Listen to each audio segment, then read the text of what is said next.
Let's get it, mi gente. How you doing, loves? So happy to see you. Sometimes business overlaps, man. But I'm here. That's what happens. I'm here. I can't hear you, Ron. I can't hear you. I was about to say, blink if you in trouble, man. You know I get passionate about my shit, okay? I'm an artist and I'm sensitive and passionate about my shit. Okay, put respect on my name. That's all. Put respect on my name. And if you're not, say it to my motherfucking face, bitch. Okay? And I don't want to. But I'm happy I got my Amazon delivery. You know how I feel about these. You know, some business about to go down when I'm chewing on these, okay? Well, seeds. Yes. So guess what I'm going to be doing when I get off of here? Do tell. Have a little flashback moment. I'm going to be marinating a steak. I'm going to go beat my meat out. Yummy. I thought you was going to eat a syrup sandwich because you said a flashback. Sounds like when we were kids. Not that far back. No, not back to trauma. Flashback, not traumatic moments. Yeah, not the trauma flashback. Not the traumatic moments in our lives. No PB&J today. No. Yeah. When we get together, we gonna eat a syrup sandwich. I don't care what y'all say.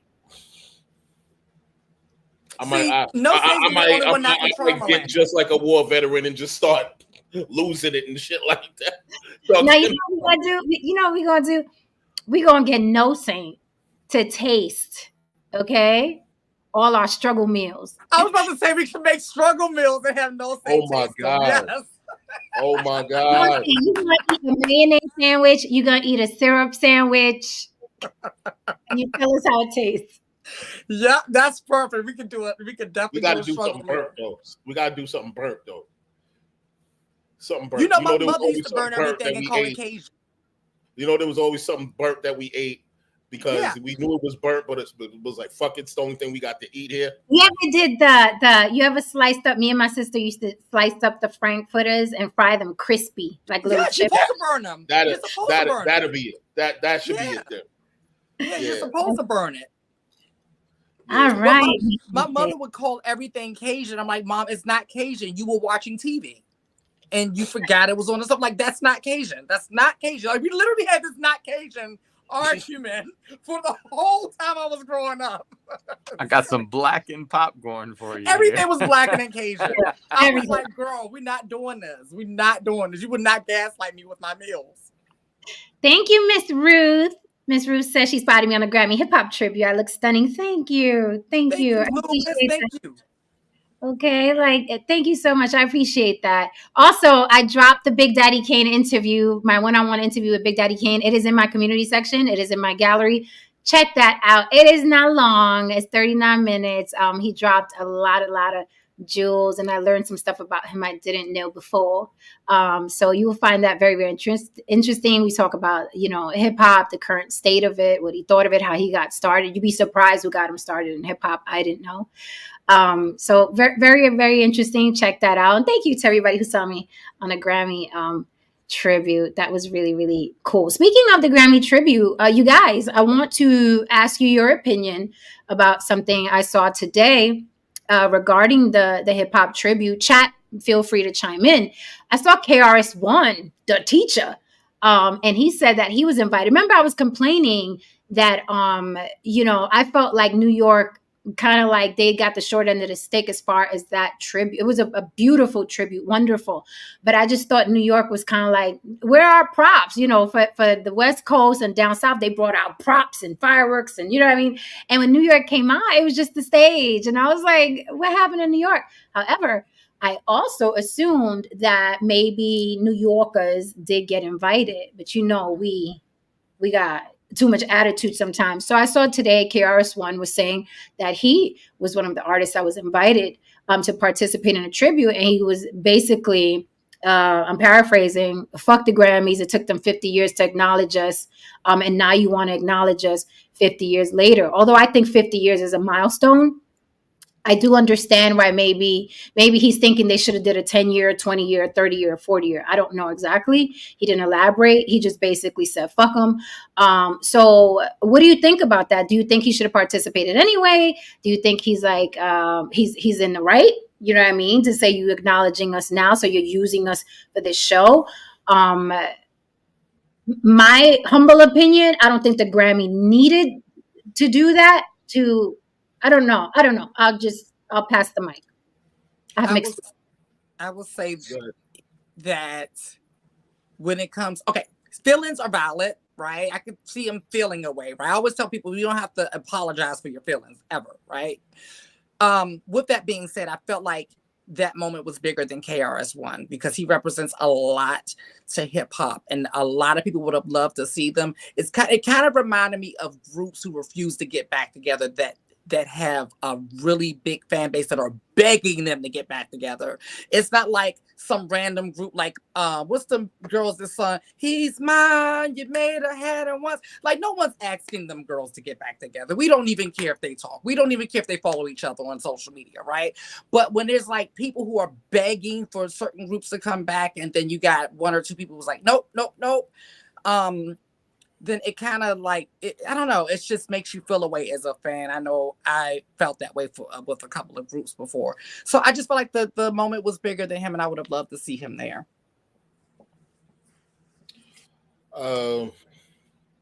He's an elder, so a lot of times when it's like, you have to cook out and your grandpops and your grandmom start talking that shit, you just give them the space to talk it, because a lot of the sacrifices they may have made in their lives helped you get to where you are. He is a part of a school of people who made a number of sacrifices, got jerked, did a lot of things that helped a lot of us get money in the end in this business. So I'll give him that grace. Just like I gave Hammer that grace, where it's just like, okay, they did tear you apart back then. I have my own personal opinion about it. Get money, fuck it. But that's your story. That was your experience. If you feel like you don't want to, you did not want to show up because of how you were treated in the past, that's your business. Same thing with KRS-One. That's his story. That's his story to tell. I respect it. Yeah. I'll say this.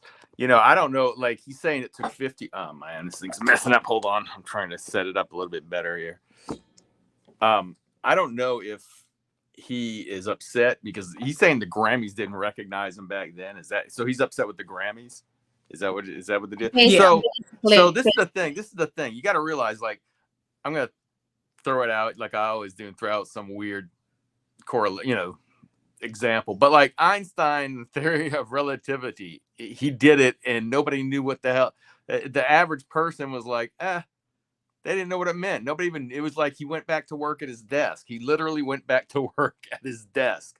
All right. So because sometimes the mass population, it lags behind how big something is. It's like when artists die and then their art is worth millions of dollars. You got to let that kind of stuff go, because in the end, you're showing up for the people that do care, right? Like people on the panel are saying, people want to see you. Like even with MC Hammer, I wanted to say that last night with MC Hammer. Okay, yeah, he got a lot of flack. But then, like later on down the line, the same people making fun of him were at their son or daughter's wedding jamming the MC Hammer, because really people liked it. It just wasn't cool to like it, but really you can appreciate them now, right? The further you get away from things, it's like, again, like disco. Everybody, when disco had the big blow up and everybody hated disco, but man, those BG songs still rock today, right? So I mean, it just takes a while sometimes for the rest of us to catch up, right? The people that weren't into it at the time. And for someone to even go back and honor you in something like that, it's still, I just think it's, While you you're need to still bury alive. that.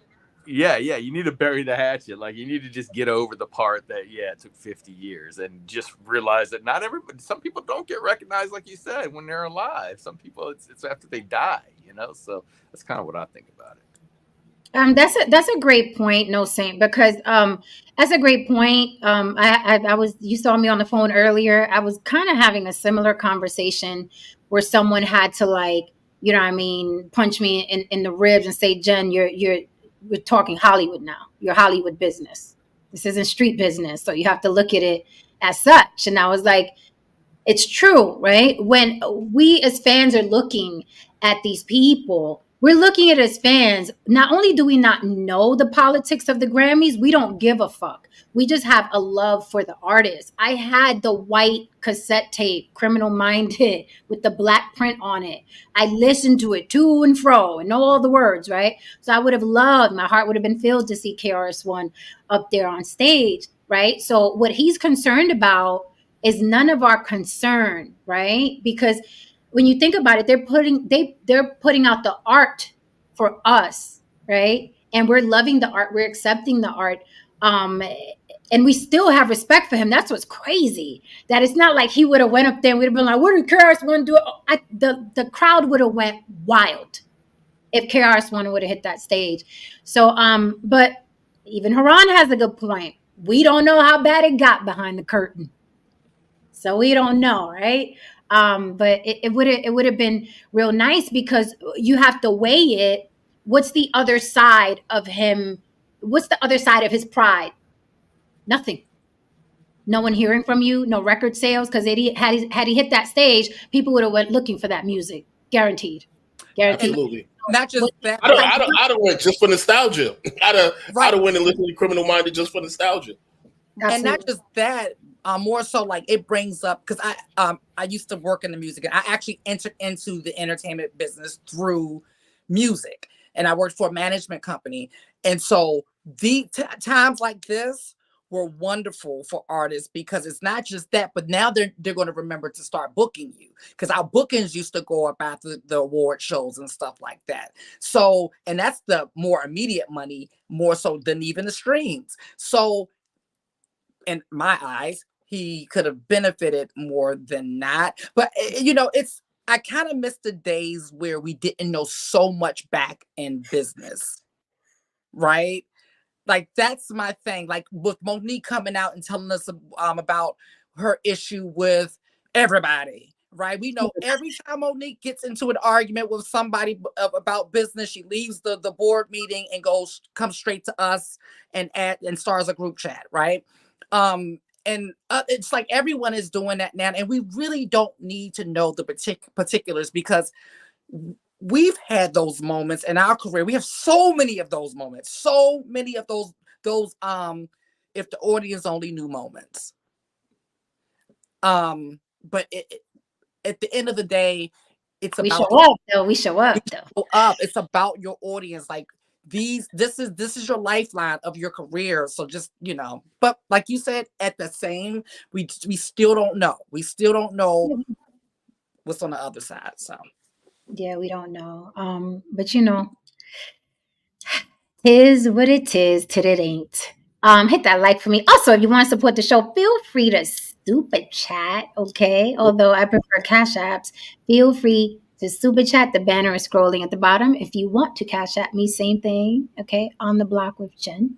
On the block with Jen at Gmail for business. If you want to do one-on-one with any of us, okay, with any of us. If you want to pay to have a private conversation with any of us, holla. Okay, we do that too. We do those conversations too. However, sorry, Mr. Email. I don't do it in my bra and panties, babe. Okay. Thank you. I'm flattered. yeah. I'm flattered. But I will do consultations with you. I will talk to you about life, love, relationships, what your issues are. I'll talk you through it. We can talk business. We can even talk marketing, because I have an eagle eye for marketing.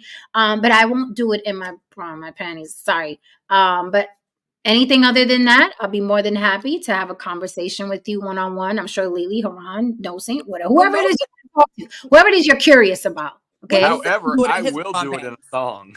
Yeah, he'll do it. There we go. You get what you want. Options. Everyone has options. There you go. Hit that like for me. Gracias. Woo! This topic tonight, Jonathan Majors, baby. What the?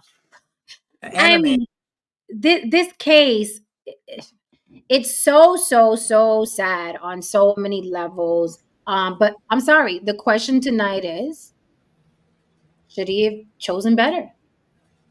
Right? When we pick, when it's a single mom, when it's a woman that's getting her ass beat, when it's a woman getting cheated on, universe forbid we say it out loud, because the retort is, you should have chose better.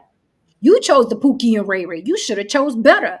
So Jonathan Majors chose a woman who single-handedly obliterated his career right on the rise when it was going to explode like fireworks and he was going to be the it man of Hollywood. Okay. Right there. She caught him right there. His missile was going up. She sent that missile, no fireworks, just debris. Okay. So should he have chosen better? And I have some of the details of this case, and some of the things that he said to this woman begs the question. He knew she wasn't shit. You know what? Okay. You know what? Also, he dialed 911. The timeline of this is so confusing. They had the fight over the phone, over his text messages. He shoves her in the car. Now there's a video where she's chasing him for blocks in Manhattan. And if you're from New York, you know how long them fucking blocks are. She chased him for miles, ran in front of traffic running after this guy. Okay? And I'm like, my mind, my comedic brain is working because she's white as snow. Here goes this big black man who has been told he has civil rights looks, and she's chasing him down. Right. Like get her, run away. And I'm not gonna say it. I'm not gonna do it. I ain't gonna lie though, she got crackhead speed. Anybody from New York know you ain't gonna catch a crackhead. No. If a cracker owe you money, if a cracker owe you anything, you ain't catching the crackhead. She got crackhead speed, and you gotta understand, Jonathan Majors is in shape. I was like, motherfucker, you were chasing the guy who just finished doing Creed. Exactly. He just finished fighting Michael B. Jordan. In incredible shape. And she cracked out in the whole 9 yards on his heels. I'm sorry. I can't. We can't go another further without me looking for this video. I have to show that the beautiful bean footage. Yeah, he gave her. You saw the dead arm he gave her. Yes. A straight football dead arm. I'm like, no, we gotta. I mean, it seems like they were a very colorful, exciting, toxic, mess. Like, because look, if these are the things that they're willing to allow the public to see, just imagine what goes on around there. Look, at the end of the day, they didn't. This was all caught on surveillance. They didn't volunteer this. He has no choice but to put his business. But they were outside though. But they didn't know they were being watched. There were cameras, random cameras. Right.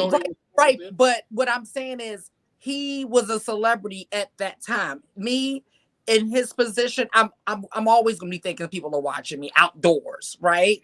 Well, you see, here's the problem. But he had to get away, though. Oh, that's what. Okay. I see. Here's the problem, and I'm going to preface this by saying a few things. Jonathan Majors and Jen and I go back and forth about actors, and we talk film sometimes. And Jonathan Majors, in my opinion, he's literally the best I've seen since Denzel Washington. This guy could have had a 30-year career easily. It's amazing. Haran is quite the fan. We disagree there, but he's quite, I mean, this guy's phenomenal. And Jen knows I don't get excited about shit. She knows I don't get excited about shit. This guy's amazing. You know what I mean? And look, listen.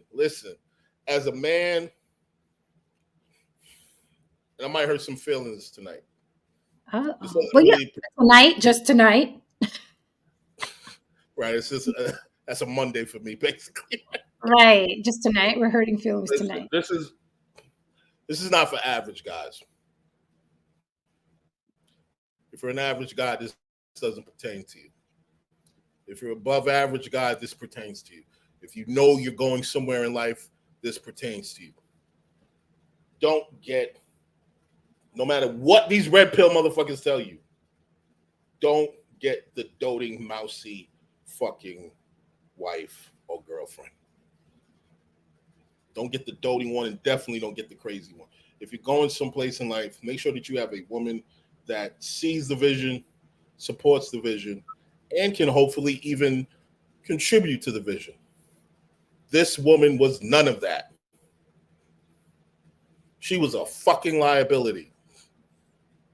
She was an absolute liability, probably has costed this man his whole fucking career. And in the end, he'll look at this years from now, regardless of what the outcome is, and realize that he should have dropped that bitch off at the corner the moment that motherfucking check cashed. Some people you can't take with you, man. Okay. So Orlando's coming for me. Let me put down my little shit. Orlando, I'm surprised he ain't cam up behind it because he went Haran on this one. Okay, so here's the thing. I'm gonna put down my little champagne flute. Let's talk Orlando. So I think Jonathan Majors is amazing. Okay. I told Haran in Creed, first of all, he stole Creed. I forgot Michael B. Jordan was in the movie. Okay. He stole Creed because I'm about actors, right? And Michael B. Jordan, he's a cutie and he knows he's cute, right? I had an acting coach, Michael T. Williamson. I don't want to drop names, but that's who it is. And he told me that the problem with women acting is that women by nature are very vain. And they're constantly thinking about, I'm supposed to be attractive. I'm supposed to be attractive. So it's hard for them to get ugly. That is why they don't pay crackheads. That is why they don't play hookers. Because they're very afraid of, I have to look beautiful all the time. So he told me before coming to class, he was like, I don't know what the fuck you're wearing. I don't know what that is. Next time you come in here with some sneakers and some jogging pants and a t-shirt because we're going to get dirty. And I was like, okay. I guess that's what we're doing. So I feel that when men are attractive, and that's what they're known for, and they're sex symbols, they suffer from the same thing. So Michael B. Jordan is an attractive guy. That's what he's known for. He is a sex symbol. So I don't feel that he can go as deep. Maybe he can. I haven't seen it yet. I'm saying I haven't seen it yet. I don't think he can. He's not going to be able to go as deep as Jonathan Majors. And it's not required. Correct. It's not required. It's not required. Right. And Jonathan Majors, the way he performed in Creed, I felt everything. I felt like he really got out of prison. I felt like he really was vindictive and resentful. I felt that darkness when, especially the diner scene, when he was talking to Michael B. Jordan in the diner scene, and Michael B. Jordan was going to give him money. I felt that shit. So Orlando, I think he's amazing. But Haran compared him to Denzel. Let's not get panicky. I think he has. Listen. I said he's the best I've seen since Denzel. And I said that guy could have a 30-year career. I stand by it. So you think nothing of Damson Idris? Did you see all the seasons of Snowfall? I did not say that. The young man is who he is. I got to see a little bit more than Franklin Saint, though. Okay. So Chadwick Boseman, nothing. I didn't say that.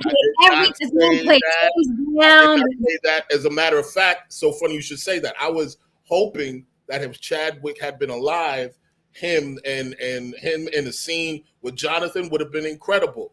But as far as like a black male living actor, he is the only one that I can see that when Denzel finally so we're taking Chadwick off just because he's dead. Just because he's dead, we're gonna take him off. What else I'm gonna do? We're gonna have an AI Chad. We're gonna have AI Chad come in and some shit like that. What the fuck? Pretty soon.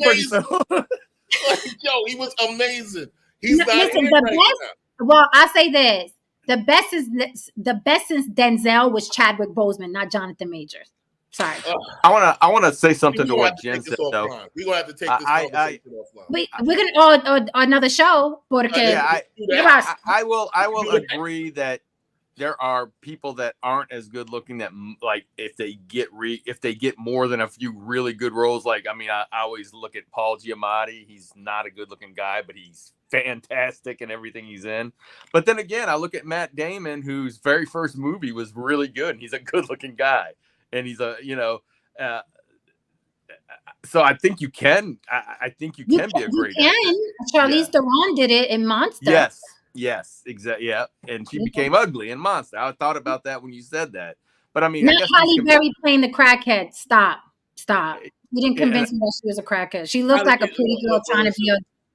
She did. She listen, did. Listen, I'm gonna just say it. You know how I know how I feel about Halle. Halle can't act worth a damn. Let's just right. She's overrated. Yeah. Okay, let's just call it what it is. I love her. I love me some Halle Berry. Y'all know it's Halle and everybody else. She can't act worth a damn. Orlando. Let me tell you that if I was really a tattoo girl, I would have got a tattoo of Denzel with that tear in Glory. If I was into tattoos like that, that's how much that scene affected me. Amazing scene. Amazing. That's the type of shit that changed your trajectory as an artist. Scenes like that. And I feel like I'll say this about Jonathan Majors. I'll say that he was about to be even better.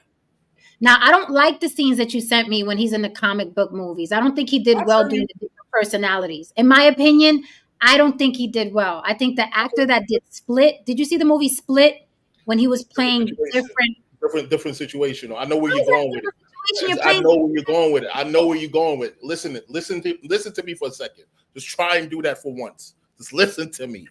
Okay. Now, in think about it. This is a comic book movie. Okay, this is some comic book shit. If he's playing different characters, there's some sense of being larger than life, you know what I mean, or exaggerating the character a bit. In Split, it's a different situation. There's a horror flick, so there's an element of gravitas that you have to have. You know what I mean? When you're playing all these different characters, there's certain things that have to be relatable. There's certain shit that's scary. Look, listen, in that movie, I didn't know he was that good. I didn't know dude was that good. I was absolutely floored and shocked. In Split? Yes, in Split. I didn't know he was that good. Yeah, I just saw him in Wanted. I just saw him in Wanted. And yes, I just saw him in Wanted and some other shit. And that shit, I was like, oh shit, I didn't know this guy was this good. You know what I mean? He's amazing. But just take into consideration, in all of these comic book movies, you have to have a tinge of being larger than life in order for the shit to, you know what I mean, to balance out. I mean, come on, man. Just think about it. Yeah, but then I gotta raise you some because Heath Ledger in the Joker, he gave me psychopath, and he didn't overact it. He didn't underact it. Different look, different tone though. It was a very grounded Batman. It was a very grounded Batman. He was a psychopath, so the idea of him, you know what I mean, you know, playing that role the way he did, it made sense. As opposed to a grounded Batman, it's a fucking comic book movie. It's something that doesn't exist. It's a fucking tone of Christopher. See, this is what I'm saying. That's the tone of Christopher Nolan. It was a grounded. That's why they loved it. It was a grounded version of Batman. That's why it was loved. As opposed to Jared Leto, he played the Joker. That motherfucker had like tattoos. He was horrible. It was way over the fucking top. The worst Joker it was fucking terrible. But it was for the context of what they needed for that movie. I'll say this. I like Jonathan Majors in dramas. I don't like him. Yes. I didn't like the scenes that you sent me in the comic book movies. I didn't like it. Did you like him in The Harder They Fall? Did you like him in The Harder They Fall? I fucking loved him in The Harder They Fall. I fucking did. Yes. That's my guy. When he's doing drama, that's my guy. The comic book movies, not so much, because I saw him. I don't like to see actors acting, right? And I saw him trying to act like a comic book person, as opposed to when he's doing drama, he's in. But with that said, I really do think he got stopped short. I think Jonathan Majors was going to be even better had he not had this little crackhead chasing him in Manhattan. I got the video. Let's play. There's room for that to be true. There's room for that to be true. I would agree with that. I saw him too, Miss Ruth. I saw him in Fences. Did you see him in Fences? I saw him live on Broadway, Denzel in Fences. Let me say, I got teary-eyed. That man was right in front of me. Denzel? Huh? You was on stage with Denzel? I wasn't. No. Jonathan was on stage with Denzel. Oh no. This is when he did Fences off Broadway with Viola Davis. Yeah, and he came out, and I was just like, I can't believe I'm in the same room with Denzel Washington. Right. That's like he's not even real in my eyes. Like he doesn't exist exactly. in real He's life. not, and Michael T. Williamson was playing the slow brother in Fences, and Michael T. Williamson would do the show and rehearse, and then he would meet me in Times Square in Manhattan to coach me. So that's a memory I always have. So I was like, I just wanted to touch him because I was like, wait, you just got off stage with Denzel. Can I touch you? And then you're gonna get that. So you know what? Crazy, these little artsy, little geeky moments we all have. This is the kind of thing we do behind the scenes when we talk shop, so that the people know. Yeah, don't get me to start talking about acting because that's like getting No Saint to talk about fucking football. We'll be here all night, so let's move on. Yeah, let's move on. Whatchamacallit? No, I didn't get wet, you little bitch.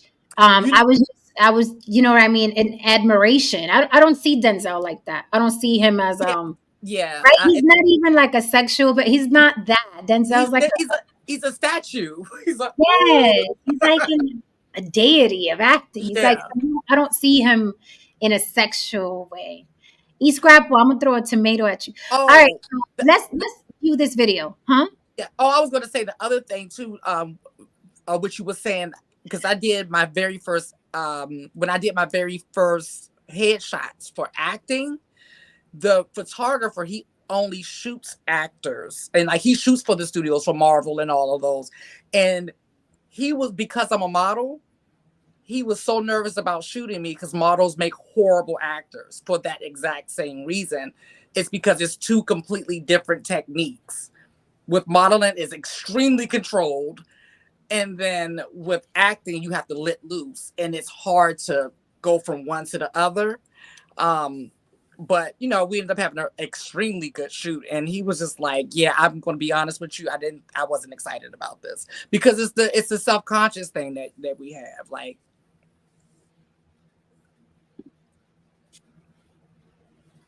okay, so let me pull this up.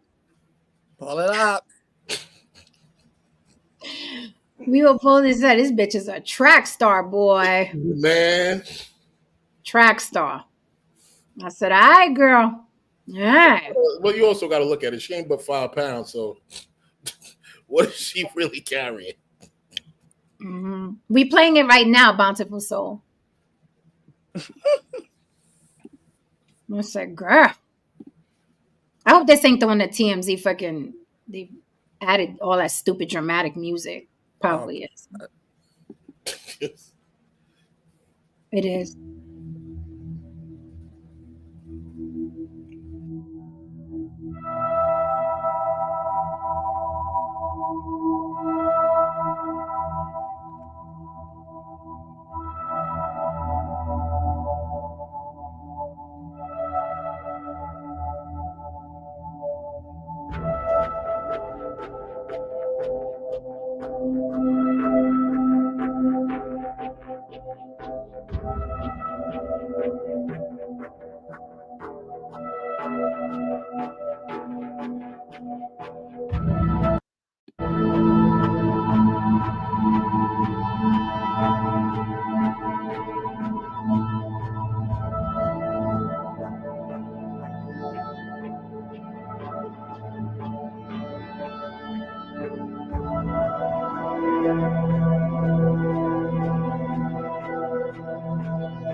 Got to be more careful.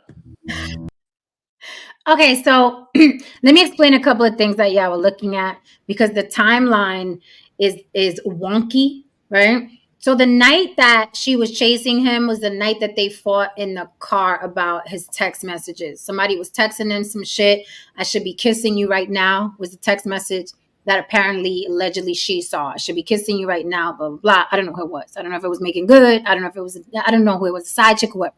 So apparently they started fighting over the phone in the car. And you saw the video starts where he's trying to get away from her. He pushes her into the car, gives her the little Heisman, takes off. Apparently, he didn't know that she was NFL stock too. She takes off after him. She is a dancer though, so that's probably like why she has the, you know what I mean. Also, white women are the queens of cardio, man. You ever try to do a spin class with them motherfuckers around you? True, very true. Very true. So then what you saw when he's in the penthouse, that was the next day because he stayed in a hotel that night. Now you saw when she was walking and then she ran into them three white guys. What they don't show in the video was when she was complaining about what had happened, Jonathan Majors, as you saw, he walked by. And then the white guy was going to step to him. And the girl that was with that white guy was like, no, let him go. He was about to step to Jonathan Majors to find out what he did to Becky, right? That would have been a huge mistake, okay? We're talking about the guy from Creed, right? So it would have been a huge mistake for Josh to be like, hey, buddy, what'd you do to her? Would have been a bad night for him. So it's a good thing that he let his girlfriend stop him. Let's talk about that, okay? So what you're seeing when she's on the floor acting like, my whole world did I, where's my Valium? That scene right there was the next day. He got some messages from her, kind of like, I'm gonna kill myself if we stay broken up, right? Because he was done with her then. But you know, I mean, he lives in the house. He probably like, I don't want this bitch to kill herself and fucking pin out. You know, he dialed 911. I could pull that up too, so you could hear him. I mean, he sounds really concerned, but in the audio, he does say my ex, right? In the audio. So he did get her help. Now, the night that she went clubbing was the night after they had that altercation by the car and she chased him. That night, she went to the club that night. And then the next day, she was like, holy shit, I just, you know what I mean, broke up with one of the biggest stars in Hollywood right now. What the fuck did I do? I know, I'll play like I'm committing suicide. That gets guys back. And that's what she did. He went back to the house, dialed 911, right? Let me ask you a question. Not here. Ask a question. Does this sound like she could be a narcissist? Legit one or just like put in the X category of some form, or she could be on spectrum, or she's just a crazy hoe. The last thing you said. Narcissist, not at all. Crazy groupie. Just a crazy, privileged, entitled white girl. It's gonna be my way or no way. You're cheating on me. Who the fuck do you think you are to cheat on me? I can just see it now. Be like, is she black, John? Is she black? Mm-hmm. It seems like they were both toxic. It seems like the average ghetto relationship that you and I discussed earlier, Haran, is just that these people are in Hollywood. It seems like the toxic shit, like Johnny Depp and his bitch. These two. It happens in Hollywood all the time, right? It's shit that we're used to seeing. It's like, oh, that's just Maria. That's Maria and Jose. They always crash each other's cars into each other and throw bottles.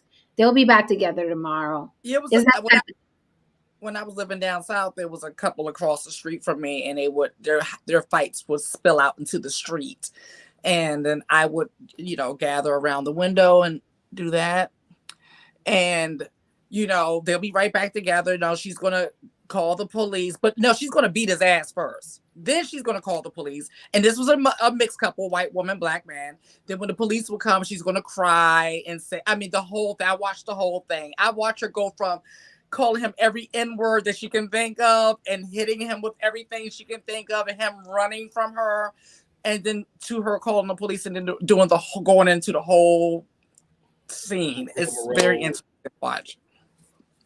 So I have the 911 call, and you'll see, he sounds, he sounds like he cares. He sounds concerned. He doesn't sound like a damn animal. Like, he's like, you're fucking talking about deleting yourself. I think I better get over there.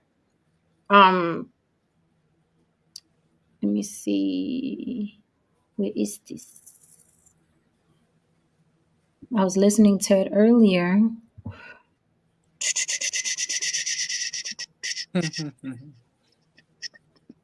All right, let me share the screen and we can get this played. The case is it's fucked up. I think honestly, no, all jokes aside, it just feels like a waste of the taxpayers' money, man. It's just like, what the fuck are we doing here? Right. It's just another ghetto ass couple just doing shit. Police, medical. Hey, how are you? Is it medical? Attempted suicide, I think. What is the location? 252 7th Avenue. All right, so that was 252 7th Avenue, correct? Yes, ma'am. What apartment? Penthouse D. Penthouse D? Yes. As in David, right? Yes, this is in Manhattan or in Brooklyn? This is. Hello, sir? Yes, ma'am. This is in You're Manhattan. losing service. I'm sorry. Okay. It's okay. It's in Manhattan. All right. So this is Penthouse D. Just stay on the line, all right? Okay, we'll do. Penthouse D as in David. Don't worry about it. Speaking to me is not delaying anything. I just need some help, some information for the crew. They're already on the way, okay? Okay. Let me get them going. What happened exactly? Do you know? No, I don't know. But she's unconscious. She's naked from the bottom down. She has a sweatshirt on. She's my ex-partner. We broke up. I came back. She sent me text messages insinuating as much. I stayed in a hotel last night. I came home this morning. I banged on the door. I've been at the apartment for about 40 minutes now. I banged at the door. I couldn't get in. I finally went downstairs and asked the doorman to help us. And they let me in via the handyman. All right. Yeah. She's 30 years old. White, female. All right. Does she suffer from anything prior to? Or no, she have a mental condition or history? I would maybe say so. She has a history with... What's her name? Her name is Grace Caitlin Natasha Jabari. Do you know what she did or what she took, or you don't know? No, I don't know. I just know she's unconscious on the Alright, floor. no problem, sir. Yeah. And I'm gonna get you over to the EMS. Do not hang up, alright? They're already en route, okay? Okay. Alright, stay on the line. Hold on.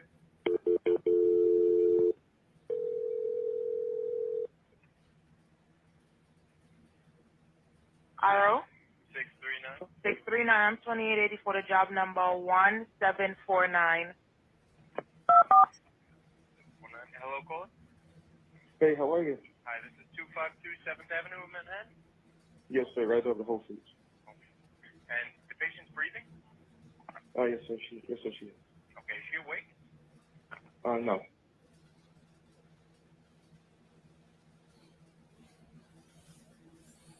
This is Penthouse Diaz and David? Yes, sir. Penthouse Diaz and David. Okay, you're with her right now? I've come downstairs to let the lobbyman know that you guys are on their way. So, Okay. So they're going to be there as soon as possible. Okay. Obviously, if you could What just should I do? What should I do? If you could just make sure the door's open, and when you get upstairs, she didn't fall and hit her head, anything that you know of, right? No, I think I saw a cut behind her ear. Okay. Yeah. How old is she? She's 30 years old. Okay. So if you could just, when you get back upstairs, we just want you to keep an eye on her breathing. If she wakes up, we don't want to give her anything to eat or drink. Like I said, they're already responding. I think they just walked in. The ambulance crew? Okay. I think this is the ambulance crew. Is it the fire department? I called them on with a good I think that's PD. Yeah. That's the police, sir. Hello, sir. That's the police? I don't know what's going on. She's conscious, but she tried to. Yeah. Yeah. So will you just keep that confidential? Fella, this way. So you're speaking to the cops? Yeah, I'm assuming this is either our guys. I mean, is it the police? Girlfriend. I just came back home. Girlfriend. Probably. Let me see if they're at the location. Sorry. I'm leaving. I just need to phone and say goodbye. There's no note. Just knowing what happened. With this way? Yeah. I finally got into the apartment. Yeah, they're at low. What? The sergeant is at the location. Okay, and just to confirm again, it's 252 7th Avenue, Penthouse D, between 124th and 125th in Manhattan? Yes. Thank you. All right, no problem. Okay, so before I go further, because I want to read some of the details of the case I found very interesting regarding their relationship and how he viewed her as a woman, and specifically as a woman in his life. But the question, it still begs the question: should he have chosen better? Here he has a woman chasing him all through Manhattan, a woman faking a suicide, a woman who claims that after he whooped her ass, she's in a club, same night, she's in a club dancing with her friends and tossing them back. Should he have chosen better? I don't think that woman just acted like that one night. I don't think this just came out of nowhere. So should he have chosen better? What do you think about what you've seen so far? Abby says, they're just toxic with each other, and that's how they have passion. Some couples are like that. The toxicity glues them together, and it makes it exciting. We've seen that happen a lot with couples. What do you guys think so far, listening to the 911 call? He sounded concerned. He sounded real sweet about it. I think Abby that said he didn't have the bass in his voice. I think he sounded fine. He did not sound like what I thought he would sound like, though, because that tripped me out. He sounded shaken. He sounded concerned. You know what I mean? Yeah. He sounded worried.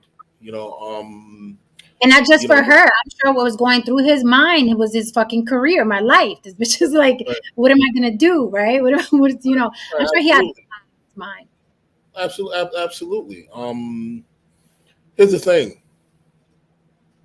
When you're in those kind of situations, personally, you should have just he should have just called the bluff and see what that dice was going to roll. Either way, it wouldn't have been his problem. Look, listen, I'm about to be king. I'm about to get this Marvel bag. Sis, if there's a pavement with your name on it, God bless. I got other things I'm doing with my life. Now, if he went over there that quick, it tells me that she has a habit of pulling shit like this. Mm-hmm. To pull him back in the situation. It's not the first time that I doubt it's the first time that they broke up. The problem here, especially when it comes to men, when you're in these kinds of toxic relationships, and I've been in these kinds of toxic relationships, it becomes routine. And you don't necessarily want to be with the person. You're just addicted to the routine. We yell at each other. You try to kill me. I throw you. You're over the side of the bed. We're exhausted. We look at each other. We say, I'm sorry. You cry. I grab you, and we have unbelievable fucking sex for the next 3 fucking hours. Until the next time, until the relationship gets boring, and all of a sudden we go through the routine again in order to keep us in the relationship. So you got to be careful of these kinds of situations. When you're going further in life, you have to make an audit of the people and the things and the vices that you have. You have to be self-aware. So he made the wrong call personally. Oh, sorry.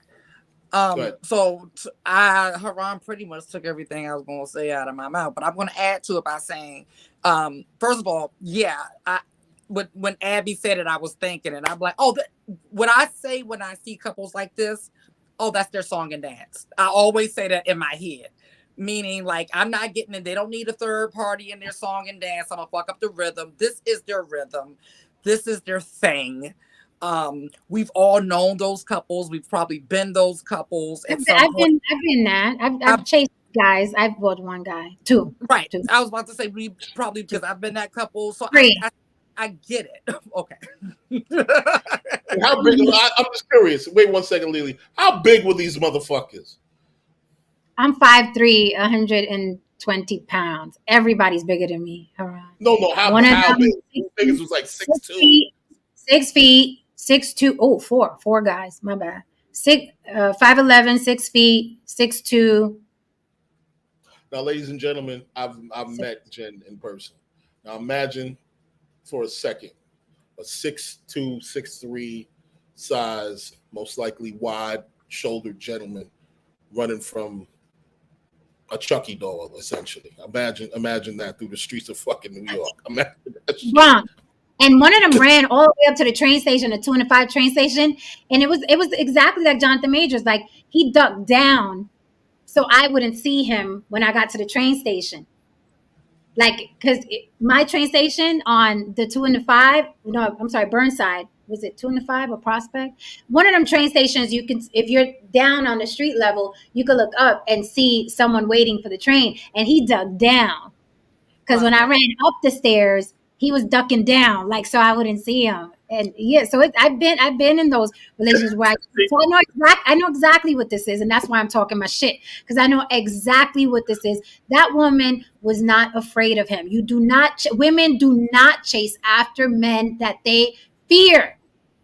They run away from them. I ran towards those guys, right? That's why I was never, oh my God, 911, he beat me up. Even if I did have a bruise or a cut or something, he had them as well, because it was a fight. It was a toxic relationship. It was a symbiotic, hot fucking mess, right? And Lily is absolutely right. We keep it 100 on the block. It was our routine. Mm-hmm. You're right, Aran. That is what we were used to. Fucking, making love, arguing, yelling, throwing ice cream bottles. But it's the routine, right? And some of us grow up and out of it, and some of us don't, right? And they're still young. Jonathan Majors is young. He's young. That girl is only 30. These are kids in comparison to us. And you grow up, you either get tired of getting handcuffed, tired of getting bruised up, tired of the toxicity, and you outgrow it. Some people outgrow it, some people don't. But I've been there, done that. I've chased guys. I did the whole street thing. Like, motherfucker, where you going? Blah, blah, blah. Yeah. Go ahead, Lily. What else was you saying? You saying some more stuff? My attention span. I mean, I forget shit.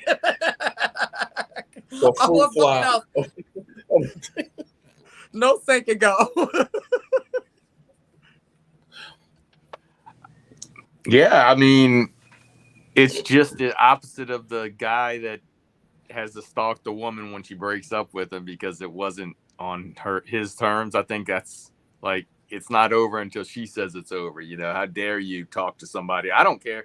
it didn't really, in my mind, it wouldn't have mattered who it was. If it was a black woman, a white woman, that wouldn't even matter. It's the fact that she got played. And once you get played, you feel like you've been duped and everything. You want to make sure that you get the last word, that you don't want to get played. You don't want to have had that feeling that, they were making a fool out of you. So yeah, Say that, because even if they did have a toxic relationship, them text messages, I should be kissing you now. Oh, I would have mollywopped him. Would have been no Ant-Man, would have been no Kang, it would have been nothing. Okay? Bitch should have been kissing you. It was how the cartoons when it's like just dust and little things like, so she probably felt like ain't nobody taking my place, so she did the most drastic thing. I'm gonna kill myself. Now that I've never done. I could say I never went that. It's a way of getting control of something you don't have control of. That's one of the ways, because it's all about, that kind of stuff is all about control. And when you don't have the cards in your hand, you try to pull whatever you can. So she tried to pull I'm going to kill myself, the sympathy card or whatever, try to get some more gain some control, have them come over or whatever. But that's, when you think about it, that's, in my opinion, that's what, when someone, I think it's universal, when you get cheated on or you get cheated, it's the fact that you feel like you're being made a fool. I think it's even less of everything else. It's the fact that somebody's doing something behind your back and you're the butt of the joke. Like, you know what I'm saying? So I'll tell y'all a story. Yeah. This involves me. One day I was with my girlfriend who I was off and on with, and we had somewhat of the same relationship. We were in good terms, at the time, and I came home to the spot. Her and her girlfriend was sitting down, and the moment I opened the door, they started looking at me. I'm like, "Hey, what's going on?" And I look back even further, they just like staring, and I'm like, "Oh shit, what the fuck happened?" So I'm just going through my Rolodex right now. I'm like, "No, that couldn't be it. No, I'm clean there. Nah, this couldn't be nothing." Well, turns out that about a week ago, prior to that, there was this girl that I was messing with because me and my girlfriend at the time, we were broken up. It was a break thing. And I told her, I'm like, "Yo, I'm going back with my ex. I'm going to work it out with my ex. This was cool. This was dope for what it was, but I'm out of here." And plus she was kind of clingy too. It's kind of freaked me out. So what happens? Well, my stupid ass left my computer unmanned one day. And she hits me up while online. She hits up my screen name while I'm online. And my girl saw it. And then my girl got into a conversation with the other chick. And that other chick started lying. Telling her that I did this, telling her I fucked her, told her she was pregnant. I took her for an abortion, told her the most horrible shit ever. And when she confronted me about that shit, while she was telling me, nigga, she was in the kitchen. I had to slowly move her out and make sure to move her out of the kitchen to make sure that we continue the conversation out of the kitchen. Never have an argument with a Spanish woman, with a Latin woman while she's in the kitchen. Don't ever do that. And you know what I mean? But the point of the matter is that we got into a huge fucking argument after that. And we did the same routine, the same thing, same that. And when you come from a place of trauma and a life of trauma, there's some part of you that thinks that that's love. All that crazy shit is love. And it's not, man. It's just crazy shit. It's not. So I see a lot of people. Okay, they're saying he sounded white. Where's his base? Let's listen to him in an interview, see if he code switched. Are y'all trying to say this man code switched on 911? Jesus. Well, maybe he was trying to get motherfuckers down there. Damn if you. Oh, you see how fast they came out? He was like, I'm in a penthouse and she's white. Them motherfuckers was downstairs. They was like, boom, boom, boom. Boom. Sir, you hold tight. We'll be over there. You can imagine me going like, yeah, I think a dead white woman. I thought I heard him tell the cops, "Can we keep this confidential?" He did. Yeah, Yeah. he was thinking about. He was worried about his career. What's nothing wrong with that? And I would be too. Damn right. Shit. Okay, so let's hear his voice. Since people are saying he sounded white in on a 911. What does he sound like? I don't know what he sounds like. The Conqueror himself, Jonathan Majors, everybody. Give it up for Jonathan Majors. Hey, well, welcome to the show, Jonathan. And now you're officially one of the biggest villains in the Marvel universe. So how does it feel to finally see this character on the big screen? Wow. Wow. I mean that's how it feels, really. I mean, it's a dream come true in many ways. I always wanted to be an actor. When I said I wanted to be an actor, the Marvel universe was not a thing, and now it is, and it's a really big thing, and so it's a dream come true. Wow. That's a perfect word for it. Critics are raving. Critics are absolutely sounded square as fuck. Mm-hmm. Yeah, and then with the 911 call, then I was able to see all of it, because I never listened to him, so I didn't know what he sounded like. But he just didn't sound like I pictured him in my head when I heard the 911 call. But based off of that clip, plus the what was going through his voice, it all makes sense. Okay. But you know what though? I mean, he sounds square as fuck to me. He sounds like a square guy, like a theater nerd. Well, yeah, I didn't. Let me be clear. I wasn't saying he sounded white. I was just saying he didn't sound like how I pictured him in my head, and so I was like, "Oh, okay." But you know what? All it says is that it's an even bigger. It's even more amazing to see what he was able to pull off. Abby said he sounded white, calling NYPD. Yeah. But the point I'm saying is that the fact that you're saying this, like, yes, he is, you can see that he's squarish and nerdy, but the fact that he could do what he did in Creed, that means that shit was a stretch. That shit was a motherfucking stretch. And he was moving, like, one thing I want to say, like, Jen, you probably noticed this. If you know people who come home, he was moving like a nigga who came home. The way he was holding his bag, the way he was looking around, the way he was, he was behaving like a dude who just got listen. But you know how I feel about his. Don't get us back into the movies, Haran. Because you know how I feel about him in Creed. It's a study piece. It's a study piece. But that's the thing. It's like I remember hearing George Takei, and if you hear him in on the radio or whatever, his voice is super deep, But when you see him as Zulu or whatever, I mean, the difference. That's acting, right? You don't realize acting's not just, I mean, I'm learning, from just seeing people in person. It's like not just saying lines no, it's actually a whole, so he doesn't sound like he does in the movies because he's acting, even your voice is acting, and it's kind of interesting. Yeah. Which shows his skill too. Right.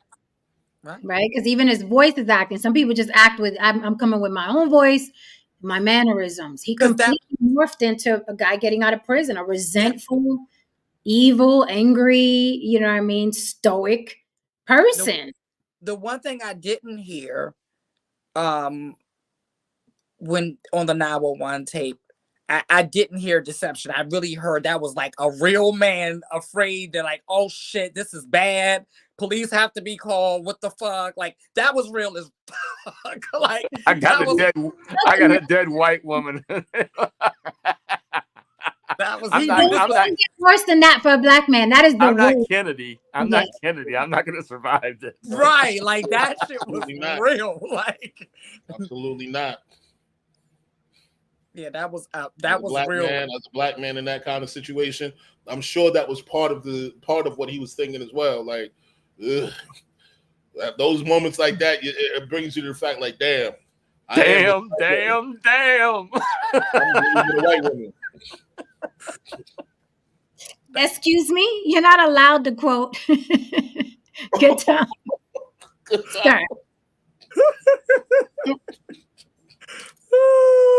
long. So let me get to this article because I found it interesting. Some of the things that he was telling her, because now the case has closed, and I guess they're going to deliberate or whatever the fuck. But some of the things that he was saying, now they're releasing audio, text messages, and things that he said to her.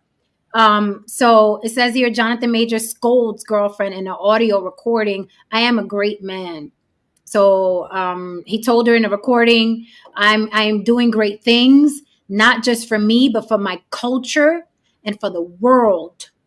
Okay. Major says in a newly unearthed, they're so dramatic, conversation with Grace Jabari from trial. So, he says some things here. He tells her in different arguments. Hold on, let me find it. He tells her in different arguments, basically. I want to find the part that she. Is this the part where he wants her to be Coretta Scott King? Yeah. Prosecutors had argued Jabari, that's her name, Grace Jabari, does not have a history of suicide attempts, and she testified that she was not suicidal ever, just upset after a heartbreaking day. Jabari was cleared after a 3-hour psych exam, which a medical expert said was a relatively short amount of time. Majors is facing charges of assault in the 3rd degree with intent to cause physical injury. So he basically, this was an on-off relationship. It says earlier in trial, Jabari testified that after the couple's fight, she went to Lucy's nightclub with strangers who came upon her during the incident because I was just trying to suppress the sadness that I felt deeply in my heart. But throughout the trial and cross-examination of 2 of the people Jabari attended the Lower East Side nightclub with, as well as the medical expert on standby Wednesday afternoon, the defense tried to elicit testimony suggesting that Jabari left uninjured from Majors and drunkenly fell and hurt her finger and bumped her head hours after the incident. Later that morning, which lasted just under 5 minutes, a 911 call led to a police investigation, Jabari's hospitalization, and the actor's arrest. At Bellevue Hospital, Jabari was treated for a hairline fracture to a bone in her middle finger and a cut to her ear. So basically, they were going through this tumultuous relationship, and he was basically telling her, look, I need a woman where I'm going, where I'm headed with my career, my life. I need a woman like Coretta Scott King and Barack Obama. Do you even know who those women are? Again, should he have picked better? He's talking to a white woman. He could have been with a black woman, or even a Latin woman who already knew who those women are. So I feel like he was trying to force a square into a circle that is not who she is or what she is, right? And then he says in some of the text messages, look, a woman has to hold a man down and a man has to hold a woman down, and that's how they build a future. So it sounded to me like he really wanted this chick and whoever was texting him that she should be kissing him right now. 2 things can be true. 2 things can be real. I'm not gonna lie. When I heard the message of him saying these things to this woman, it sounded very regal. It sounded immediately I thought I hearkened the scene. I hearkened the scene in the Mac when Goldie was telling the chick, be by the water, like, I can take you to the top if you're not afraid, baby. But you see, if I tell you to do things, you got to understand that it's for our best interest. Can you dig it, baby? Do you understand that when I tell you to do certain things, it is for the best it's for both of us? That's essentially what he was telling her. He was telling her in a very regal manner that, look, listen, I need you to get it together. I need you to behave yourself. We about to get this money for real. Relax. I need you to I need you to look as if you bathe, regularly. Put on that nice black shit that I bought you last week.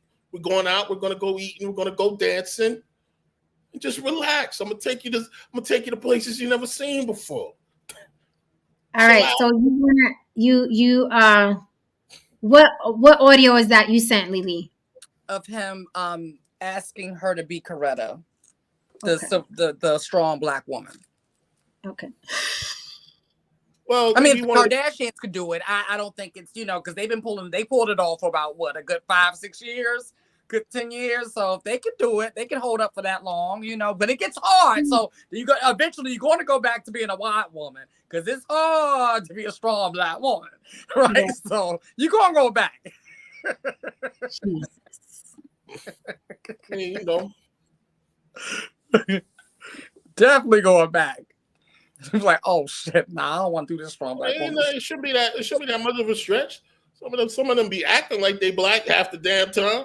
Then act like a motherfucking Black person with some goddamn sense. Right, and she has the perfect acting. I would like to get to the point where your friends know what job I'm on and go, I think Grace is gonna be out of commission.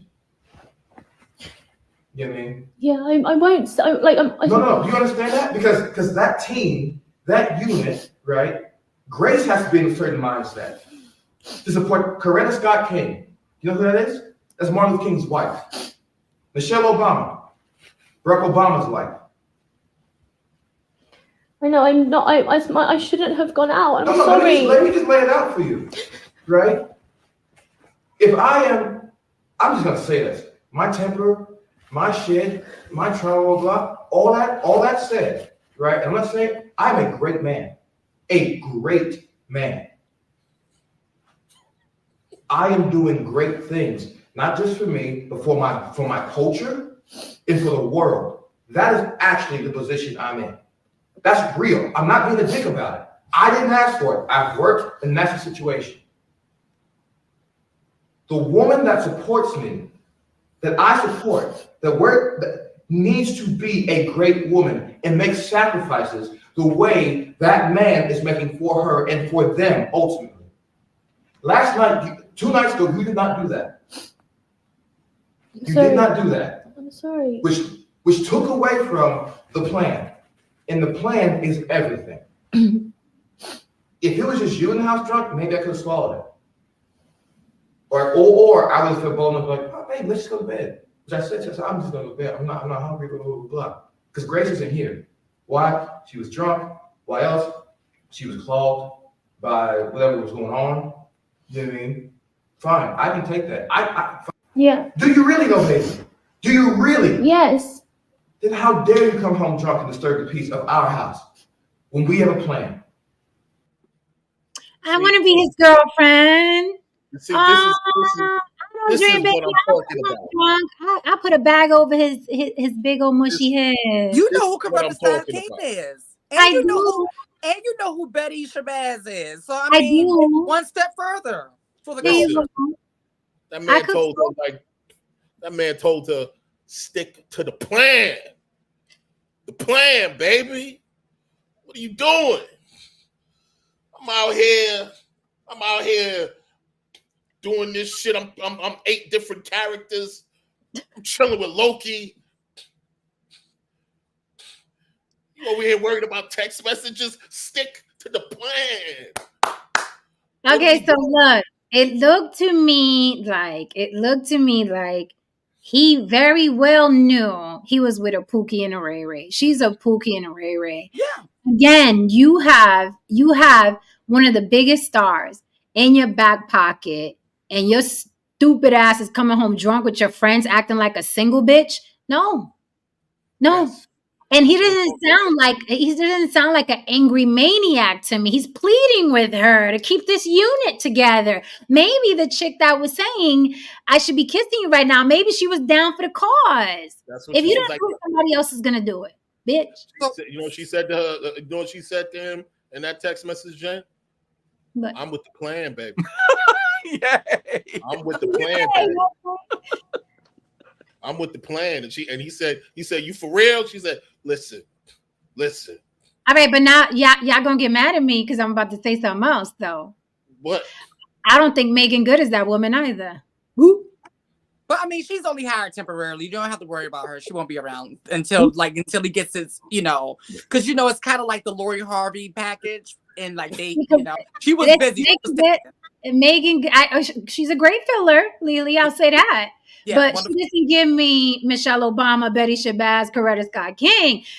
Megan Good still wants to poke her lips out, her tits and her ass out, and I ain't got nothing against that. But it sounds to me like he wants a serious woman who's going to hold him down. See, here's the problem. Again, I might hurt some feelings tonight. That's not most women, man. Motherfucker, what? No, it's not. I'm gonna need Maybe you to that's not most women. Hold on a minute now. expound. No, it's not. It's not most women. You don't have much time. Most women can agree with, and no, most women can agree with and fall into the categories of a Megan Good and a meth head, crackhead, whatever this girl's name is. Most women fall into that situation. Do you know what kind of woman you have to be in order to be a Betty Shabazz? In order to be a Coretta Scott King? In order to be a Michelle Obama? The type of intellect, the type of self-awareness, the type of vision, and not only all those things to contribute to the potential of a great man. Michelle Obama was the secret ingredient that gave us Barack Obama. Okay, so before I pull out the violin on this soliloquy of yours, I'm just saying. now before I pull out the violin, okay, Malcolm, Barack, okay, Martin, yes, they all picked those women. He wants to make. He wants Megan Good. Before Megan Good, right? So you fucking get Megan down my throat. He wanted the white, so he got the fucking white freak. You're not going to get Coretta, Betty, or Michelle from Megan Good. You're not going to get that from Megan Good. Pick better. Pick better, like they tell women. Pick better. I didn't say and absolve them from that. They should be picking a Betty Shabazz and so on and so forth. And those men, ironically, those men that he mentioned, they picked those women. He did not. He, for some reason, probably, I don't know, maybe he was in a bad space in his life. Maybe he didn't think he was a great man in that moment in time when he was with that woman. It happens. And then over a period of time, maybe he started realizing, like, yeah, I am that nigga. I am there to do great things, but you still got this chick with you. You don't want to get rid of her. It happens. As a man, no, look, listen, I'm talking real shit. As a man, sometimes you come to a certain, listen, you come to a certain, I'm putting y'all on the game. Sometimes you go to a certain crossroads and you about to do some amazing things and you want to get rid of you and you look around and you got this chick and she doesn't really fit into that. She doesn't fit into that. Man, F all that. She doesn't fit into that situation. You know what I'm saying? So you sitting there like, man, should I get rid of her? So you keep her around, man. So you keep her around to your own detriment. And then you wake up one morning and then she does shit like that. You wake up one morning. Listen, the formula is, people really gonna get mad. The formula is these great men that all exist. They all have a pattern, okay? They pick the most bland, educated, docile, quiet, coy, stoic woman. And that's easy to find. And then they go get Megan Good, right? He went backwards. You can't lock down the Megan Good and the white freak and think she's going to hold you down so you could build an empire. That's not how it works. Do like all these other wealthy assholes. Marry the whatever you said, the ones that dress like the ones that whatever the ones that dress like this and show up to the press conference with their bows. You got to marry that bitch. There you go, Lily. That's who you got to pull into the press conference, okay? And the meetings. And then guess what? And then I'll be on the phone talking about, I should be kissing you right now, baby. Where you at? So you're supposed to show up with the handmaid? You're supposed to show up with the handmaid? Okay? That's how you're supposed to do it. And nobody told him. Nobody told him how it works. That's how it works, baby. You get there's Coretta Scott King, Betty, they're abundant. Those women are everywhere. They're usually in the chat saying, yeah, hoes, I agree with you guys. Down with the hoes. They're everywhere. They're abundant. They're everywhere. Yeah, to hell with them hoes. Yeah, you got to be submissive. Women shouldn't vote. I'm here for you. They're abundant. Pick one. and then I'll catch you on the text at 3:00 in the morning, baby. What you doing? Okay, that's how it works. That's how it works. He's going backwards. That's not how it works. I mean, Jen, I was thinking the same exact thing. I'm like, what are you doing? Like, do they not have PR that sets all of this up for you and everything like that? And then you have your side chicks and stuff. Like, what are we doing now? Like, do we need to start a company? Like, what's going on? Like, I mean, I know, like I said, I wouldn't have went from that white girl to Megan Good. Megan Good is like for Michael B. Jordan. Right. Megan Good is for like, you know what I mean? She's there. If you are a great man and you're talking about doing great things for the culture and blah, blah, I think it's fucking absurd and insulting that he's telling a white woman to hold him down like that and bringing up Coretta Scott. I think it's insulting. How delusional, how misguided are you? So out of touch. So if he showed up with Omarosa, y'all would have. Well, listen, I'm gonna say this. I might side eye, but that's one crafty bit. Right? If he would have showed up with the young version of Omarosa, I would have been like, it matches, because he's not Michael B. Jordan. He's not that guy. So it would have matched to me. Picture a 20-something-year-old Omarosa, a 30-year-old Omarosa. That would have matched to me. A 30-year-old Omarosa with an educated woman. She would have plowed his career. Dressed conservatively. Mm-hmm. She would have plowed his career right on through. She'd be like, okay, no, this is what you do. No, wear this. When you get there, say this. Like that's that girl. Like that's one dangerous. But that's the girl you need when you're on an upward trajectory. Right. Listen. I kind of laughed. I know he didn't think this recording was going to get out, but when he started saying like, I'm doing big things. Like he started bragging on himself. It sounded so bad. I'm like, other people are supposed to say that about you. You know, you're not supposed to be saying, I'm doing big things. No, but it sounds silly because he's an actor. He's an actor. He's not a world leader. He's not. You know, he's an actor. You know what I'm saying? Even if, because if you say I'm that nigga and you prove it, then hey, it ain't bragging. It's an acknowledgement. But I will say that, you know, he is like, listen, if you're not the best looking person, right? I mean, I know he works out and everything, so that counts for something. But if you're not the best looking guy, or it's like a rock star, you know, what's the use of being a rock star if you can't like have the women that you couldn't have when you were just a plain person, right? So it's tempting. I mean, so he had somebody texting him, and you got to realize when you're with those people that are at that point, he was the big man on campus, you know. So that veers us into another conversation. So I'll say this: when he's saying, I'm a great man, I'm doing a lot for the culture, I'm sure he's coming from a place of there are not a lot of Black superheroes.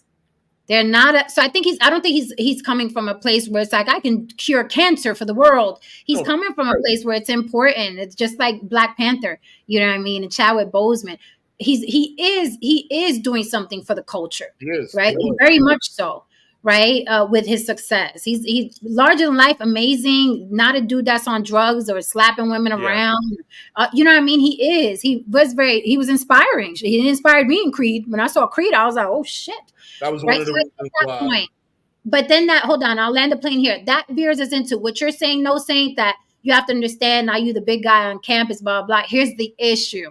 And we talk about this over and over and over again. People are not fucking monogamous. No. They're just either broke or don't have options. But they are not monogamous. Just because you can't afford to date beautiful women does not make you monogamous. You just don't have the fucking options. Same thing with women. Bitch, you're not monogamous. You're just not fine. Quote me on that. You're not monogamous. You're just not fine. Because if you were fine, bitch, men would be constantly on you, and you'd be weighing your options. Maybe that guy, maybe that guy. That doesn't make you monogamous. Like people think, oh, you're monogamous. No, you just don't have choices because you give a man or a woman, okay, $10 million. What you gonna do? All of a sudden, they got options. That's like saying, like, it's the truth. It's like if you don't have that much food in your house, can you really sit in and say that you eat a lot? No, right. You just eat what's in the house. So there's not a lot of food there. Now, if there's a fucking banquet of food in the house every minute, and you still eat moderately, and you're still in shape, then that says like, oh wow, you have a lot of self-control in spite of the fact that you have a lot of options. Now, I know saying to the point of what Jen was saying, this is why when Chadwick died, it was such a blow to the culture. Because he was very important to the culture. You know what I'm saying? You know what I mean? Black Panther, and it inspired a number of black children. It was a big fucking deal. You know what I mean? So when we lost him, it was like, ugh. You know what I mean? It was a big fucking deal. So him in this space, and to have lost Chadwick, not even 2 years, like maybe 2 years ago. It hasn't even been that long. And for him to occupy this space so quickly, he was about to take he was off. everywhere, all over the news, everywhere. And you don't know the pride I felt at buying my grandbaby that little Black Panther costume and seeing him run around in it. It was deep. It was deep for us.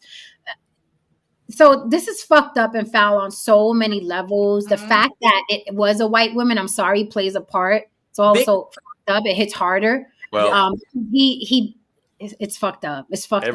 Superman. It's the white woman is the kryptonite. It's the kryptonite. It's the truth. It be the truth. Like, because for some reason she's still.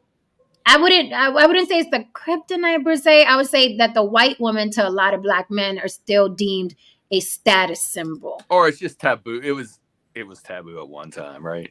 Right. It could be that too. Yeah. I mean, Nick Cannon said it. Nick Cannon said he dates white women because back in the day on the plantation, you know, they'd get killed for it. So this is like kind of his words, not mine. That's what Nick Cannon said to Reza during an interview. So black men still think that way. And I'm like, it's to the point where it's so convoluted. They'll even pick an ugly white bitch. That bitch is ugly.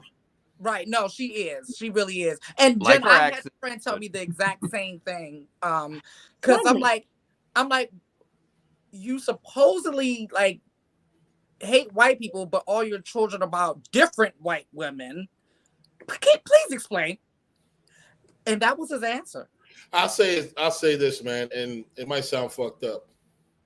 She don't look that good to be going through all that goddamn situation, or going through all that shit, the ups and downs, the back and forth, the relationship. Right. Now, if it was a prime Angelina Jolie, I'd have been like, damn, bro, I understand. But you gotta understand it, but I understand. But you also gotta understand that this man clearly wasn't the top pick prior to. Of course. Jonathan Majors. So this is a step up from Jonathan Majors prior to, so that's what's going on there. And not only that, he just got this new body. He just got this new He didn't have the body before. Nah, he didn't have the body. His body before was atrocious. Like, well, there you go. Yeah. Body. He got this fucking body. He got this fame. He's on the cover of everything. This is a new man. If I was her, listen, I would have sat him down and been like, look, we ain't gonna last. This is the plan. This is the plan. I'll get a little $500K for my children. Because I know you ain't gonna be faithful to this. Right. And let's not even pretend you're gonna be a new body, fame, millions of dollars. Look, honey, I love you. I know you're gonna reject the notion. Just give me $500K and cut me loose, because we know it would have been me. No, it would have been me. Said, do you know who Betty Shabazz is? Or Coretta Scott King? Like that would have been me giving that motherfucking speech. Don't play with me. Listen.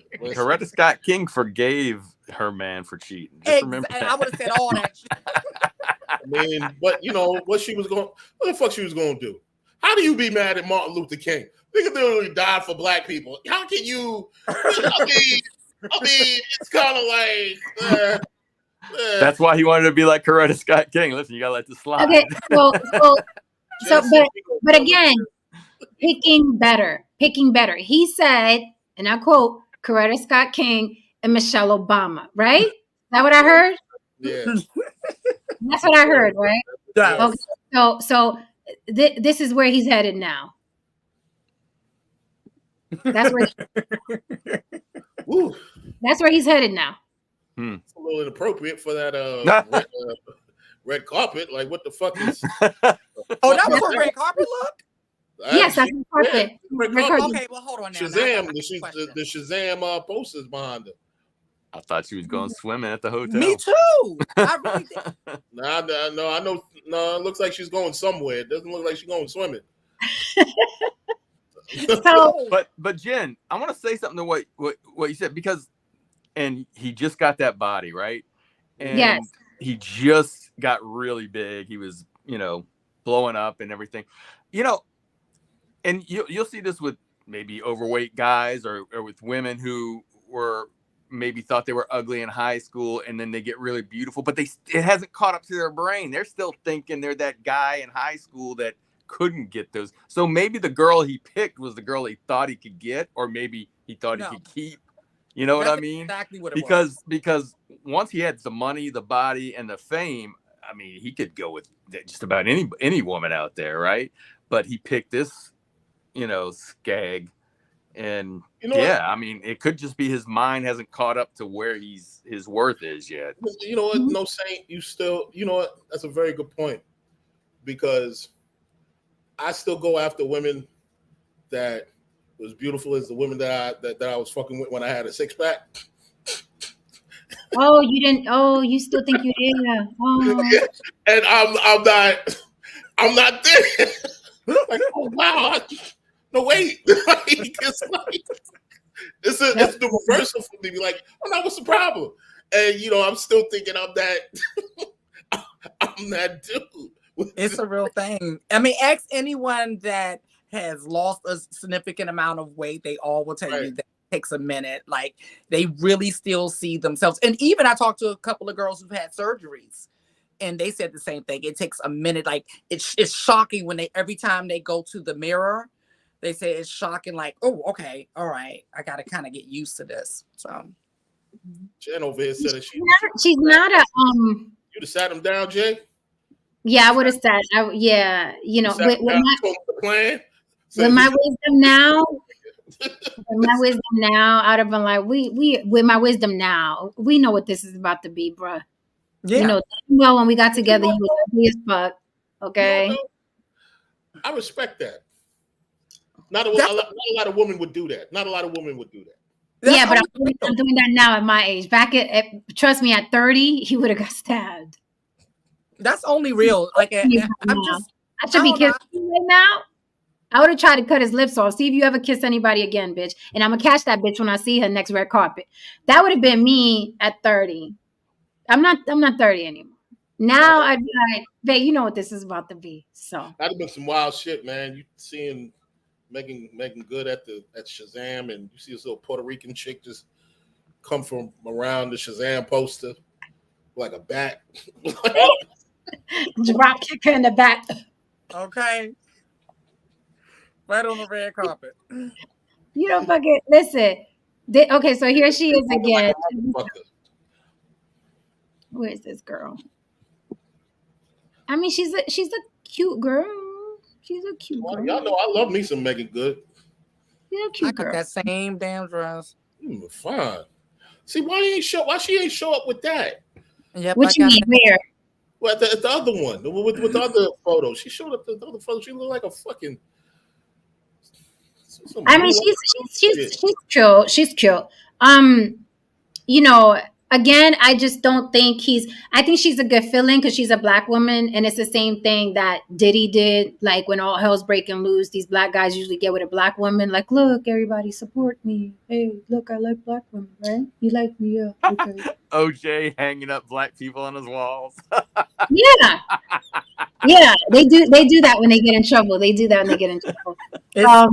Like, so she's a good fill-in. Is she gonna be his Coretta? No. Is she gonna be his Betty? No. She came from trying to play Coretta. That's all that worked out for her. Exactly. That's another thing. She was with a whole pastor. And it was too much, right? Because they were, while she was with the pastor or the preacher, whatever, the minister, whatever you fucking call him, she was getting a lot of criticism. You're supposed to be Christian. Why are you wearing that? You're supposed to be Christian. Why are you sitting like that? You're married. You have a husband. So now she's like, hey, I'm out and about. With all of that said, Jonathan Majors right now is in a position to be a whole human, and whole humans are not monogamous. So I wouldn't lock down anybody. I don't know why people keep doing this to themselves. I don't know why they keep doing this to their lives. Yeah, that's a whole setup. And at some point in life, like, you got to get to a point where you tell yourself the truth, right?